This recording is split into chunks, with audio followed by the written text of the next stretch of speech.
Hi മക്കളെ, നിങ്ങളുടെ സ്വന്തം ലച്ചുമസ് ആണ്. Welcome to race education. എക്സാമിന് ഫുൾ മാർക്ക് നേടുക എന്നുള്ളത്, നല്ലൊരു ഗ്രേഡ് നേടുക എന്നുള്ളത് നിങ്ങളുടെ ഒക്കെ ആഗ്രഹമാണ്, സ്വപ്നമാണ്. അത് നേടിയെടുക്കണമെങ്കിൽ നമ്മൾ എന്ത് ചെയ്യണം? വി ഹാവ് ടു വർക്ക് ഹാർഡാ. വേറെ ആരുടെയും സഹായമല്ല, നമ്മളെ വിശ്വസിച്ചാൽ നമ്മൾ നന്നായിട്ട് എന്ത് ചെയ്യണം? ഹാർഡ് വർക്ക് ചെയ്യണം. അങ്ങനെയാണെങ്കിൽ നിങ്ങൾക്ക് എക്സാമിന് നന്നായിട്ട് പെർഫോം ചെയ്യാൻ സാധിക്കും. ഇതുവരെ എന്ത് എന്നുള്ളതല്ല, ഇനി അങ്ങോട്ടേക്ക് എന്ത് എന്നുള്ളതിലാണ് ഇമ്പോർട്ടൻസ് ഉള്ളത്. സോ നിങ്ങൾ ഇനി ചെയ്യേണ്ടത്, ഇനിയുള്ള സമയത്ത് നിങ്ങൾ ചെയ്യേണ്ടത് മാക്സിമം ക്വസ്റ്റ്യൻസ് പ്രാക്ടീസ് ചെയ്യുക. സോ ഈ ഒരു കോണ്ടന്റ് വീഡിയോയിൽ നമ്മൾ ചെയ്യാൻ പോകുന്നത് ഇമ്പോർട്ടന്റ് ആയിട്ടുള്ള ഏരിയാസിലുള്ള ഇമ്പോർട്ടന്റ് ക്വസ്റ്റ്യൻസ് ആണ്. സോ ഈ ക്വസ്റ്റ്യൻസ് എന്തായാലും നിങ്ങൾക്ക് എക്സാമിന് ചോദിക്കും കേട്ടോ. അതായത് ഇതേ ടൈപ്പ് ഓഫ് ക്വസ്റ്റ്യൻ തന്നെയാണ് നിങ്ങളുടെ പരീക്ഷയ്ക്കും ചോദിക്കാൻ പോകുന്നത്. സോ ഈ ഒരു കോണ്ടന്റ് വീഡിയോ കംപ്ലീറ്റ് ആയിട്ട് ഇരുന്ന് കാണുക. അതേപോലെ തന്നെ ലൈക്ക് ചെയ്യാനും നിങ്ങളുടെ കട്ട ചങ്കുകളിലേക്ക് നിങ്ങളുടെ ഫ്രണ്ട്സിനൊന്ന് ഫോർവേഡ് ചെയ്ത് കൊടുക്കണം. അവരും നന്നായിട്ട് എഴുതിയിട്ട് അവർക്ക് നല്ല മാർക്ക് സ്കോർ ചെയ്യാൻ പറ്റട്ടെ കേട്ടോ. ഓണപരീക്ഷയാണ്, ആദ്യത്തെ എക്സാം ആണ്, നല്ല മാർക്ക് തന്നെ സ്കോർ ചെയ്യാം. ഓക്കെ, നമുക്ക് ആദ്യത്തെ ചോദ്യത്തിലേക്ക് പോവാം. ഫസ്റ്റ് ക്വസ്റ്റ്യൻ എന്താണ്? The element Q belongs to third period and group 1. എന്താണ്? Q എന്ന് പറയുന്ന മൂലകം മൂന്നാമത്തെ പീരീഡിലും ഒന്നാമത്തെ ഗ്രൂപ്പിലും പെടുന്നു. എനിക്ക് അങ്ങനത്തെ ഒരു ചോദ്യം കിട്ടിയാൽ ഞാൻ ആദ്യം ചെയ്യുന്നത് എന്താണെന്നറിയോ? ഫസ്റ്റ് നമുക്ക് ചോദിച്ചിരിക്കുന്നത് Q എന്ന് പറയുന്ന ഒരു എലമെന്റ്, സിമ്പിൾ പ്രതീകം യഥാർത്ഥമല്ല കേട്ടോ, പറഞ്ഞിരിക്കുന്നത് മൂന്നാമത്തെ പീരീഡ് ആണ്. മൂന്നാമത്തെ പീരീഡ് എന്ന് പറഞ്ഞാൽ അതിനകത്ത് 3 ഷെല്ലുകൾ ഉണ്ട്. ഗ്രൂപ്പ് 1 ആണെന്ന് പറഞ്ഞാൽ എന്താണ്? നമ്മുടെ ഔട്ടർമോസ്റ്റ് ഷെല്ലില്, ബാഹ്യതമ ഷെല്ലില് ഒരു ഇലക്ട്രോൺ ഉണ്ടെന്നാണ് അർത്ഥം. അപ്പൊ നമുക്ക് അറിയുന്ന കാര്യമാണ്, K ഷെല്ലിൽ 2 ഇലക്ട്രോൺ ഫില്ല് ചെയ്യുന്നു, L ഷെല്ലിൽ 8 ഇലക്ട്രോൺ ഫില്ല് ചെയ്യുന്നു. എന്നാൽ മാത്രമേ മൂന്നാമത്തെ ഷെല്ലിലെ M-ല് ബാക്കി ഇലക്ട്രോൺസ് ഫില്ല് ചെയ്യത്തുള്ളൂ. അപ്പൊ ഇവിടെ നമുക്ക് ചോദ്യത്തിന്റെ അകത്ത് എന്ത് തന്നിട്ടുണ്ട്? മൂന്നാമത്തെ ഷെല്ലിൽ ഒരു ഇലക്ട്രോൺ എന്ന് തന്നിട്ടുണ്ട്. അപ്പോൾ സ്വാഭാവികമായിട്ട് നമുക്ക് എന്ത് കിട്ടി? 281 എന്ന് പറയുന്ന ഇലക്ട്രോൺ വിന്യാസം കിട്ടിയല്ലേ? ആദ്യത്തെ ചോദ്യം നോക്കിക്കേ. Write the electron configuration of Q. എന്താണ്? Qന്റെ ഇലക്ട്രോൺ കോൺഫിഗറേഷൻ എഴുതാനാണ് പറഞ്ഞത്.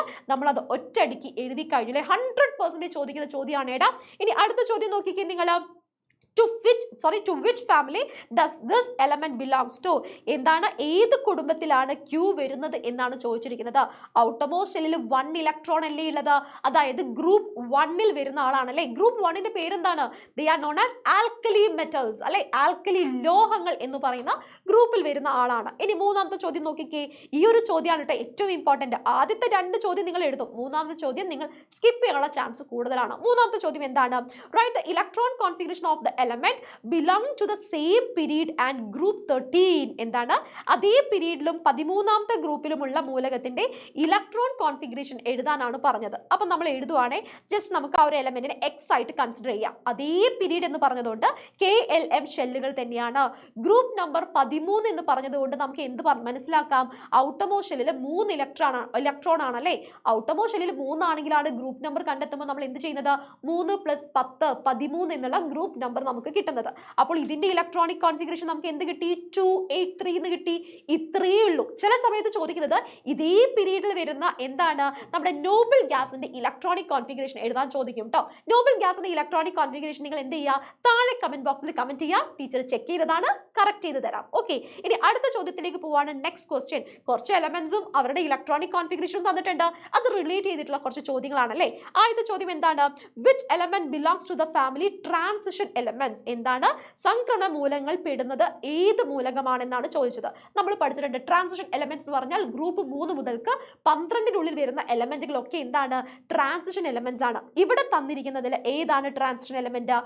Y ആണല്ലേ. നോക്കിക്കേ നിങ്ങൾ, 2 8 12 2 എന്ന് പറയുന്നത് എന്താണ്? ട്രാൻസിഷൻ എലമെന്റ് ആണ്. ഇനി അടുത്ത എക്സാമ്പിൾ ആണ്, name the element which can exist similar properties. എന്താണ്?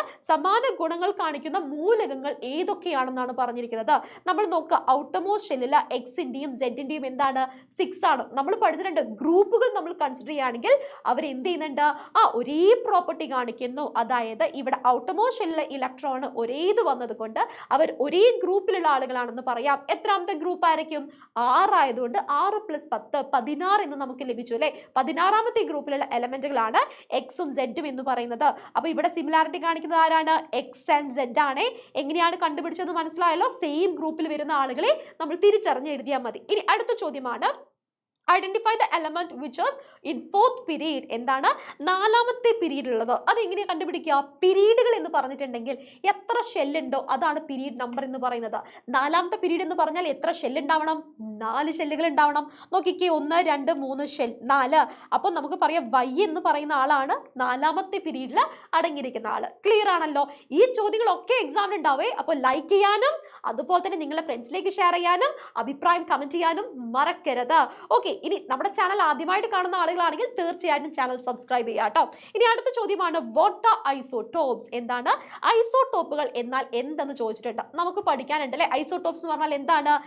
The atoms which are having same element, atoms of same element having same atomic number but different mass number ആണ്. ഒരേ ആറ്റത്തിന് എന്താണ്? ഒരേ അറ്റോമിക് നമ്പറും അതുപോലെ തന്നെ വ്യത്യസ്ത മാസ് നമ്പറുമുള്ള ഒരേ മൂലകത്തിന് വിളിക്കുന്ന പേരാണ് യെസ് ഐസോടോപ്സ് എന്നുള്ളത്. അതിന്റെ ഉദാഹരണം നിങ്ങൾക്ക് ഇവിടെ കാണാം. ഹൈഡ്രജന്റെ ഐസോടോപ്പുകൾ തന്നിട്ടുണ്ടല്ലേ? സെയിം അറ്റോമിക് നമ്പർ ആണ് തന്നിരിക്കുന്നത്, എന്നാൽ വ്യത്യസ്ത മാസ് നമ്പർ ആണ്. H11 എന്ന് പറയുന്നത് ആരാണ്? പ്രൊട്ടിയമാണ്. H12 എന്ന് പറയുന്നത് ഡ്യൂറ്റീരിയമാണ്. H13 എന്ന് പറയുന്നത് ട്രിഷ്യമാണ്. ഹൈഡ്രജന്റെ ഐസോടോപ്പുകളുടെ പേര് എഴുതാനും ഇലക്ട്രോൺ ഓർബിറ്റ് ഡയഗ്രാം വരയ്ക്കാനും ചോദിക്കാറുണ്ട് കേട്ടോ. ഇനി നമ്മളെടുത്ത അടുത്തൊരു ചോദ്യമുണ്ട്. ഓപ്ഷൻ ബി എന്താണ്? Name the isotope of hydrogen having the presence of neutrons in the nucleus of each. എന്താണ്? ഓരോന്നിന്റെയും ന്യൂക്ലിയസിൽ ന്യൂട്രോണുകളുടെ സാന്നിധ്യമുള്ള ഹൈഡ്രജന്റെ ഐസോടോപ്പുകൾ ഏതൊക്കെയാണ്? അതായത് ഈ പറയുന്ന ഹൈഡ്രജന്റെ 3 ഐസോടോപ്പുകളിൽ ന്യൂട്രോൺസ് അടങ്ങിയിരിക്കുന്നത് ആർക്കൊക്കെയാണ്? നമ്മുടെ ഡ്യൂറ്റീരിയത്തിനും അതുപോലെ തന്നെ ട്രിഷ്യത്തിനുമാണ്. പ്രീവിയസ് ഇയർ ക്വസ്റ്റ്യൻ പേപ്പറിൽ ചോദിച്ചൊരു ചോദ്യമാണ്, ന്യൂട്രോൺ ഇല്ലാത്ത ഹൈഡ്രജന്റെ ഐസോടോപ്പ് ഏതാണ്? ന്യൂട്രോൺ ഇല്ലാത്തത് ആർക്കാണ്? നമ്മുടെ പ്രൊട്ടിയത്തിനാണ് കേട്ടോ. ഇത്രയും കാര്യങ്ങൾ അറിഞ്ഞിരിക്കുക. ഇനി അടുത്തത് നമ്മൾ ഡിസ്കസ് ചെയ്യുന്നത് ഈ തന്നിരിക്കുന്ന എക്സാമ്പിൾസ് നിന്ന് ഐസോബാറിനെ തിരഞ്ഞെടുക്കാനാണ്. മാറിപ്പോകരുത്, ഐസോബാറുകളെ ഐഡന്റിഫൈ ചെയ്യാനാണ് പറഞ്ഞിരിക്കുന്നത്. ഐസോബാറിന്റെ പ്രത്യേകത എന്താണ്? നിങ്ങൾ പഠിച്ചിട്ടുണ്ടല്ലോ അല്ലേ? ഐസോബാർ എന്ന് പറഞ്ഞിട്ടുണ്ടെങ്കിൽ എന്താണ്? സെയിം എന്താണ് മാസ് നമ്പറും എന്നാൽ അറ്റോമിക് നമ്പറും ഡിഫറെന്റ് ആയിട്ടുള്ള ആറ്റംസിനെ വിളിക്കുന്ന പേരാണ് ഐസോബാറുകൾ.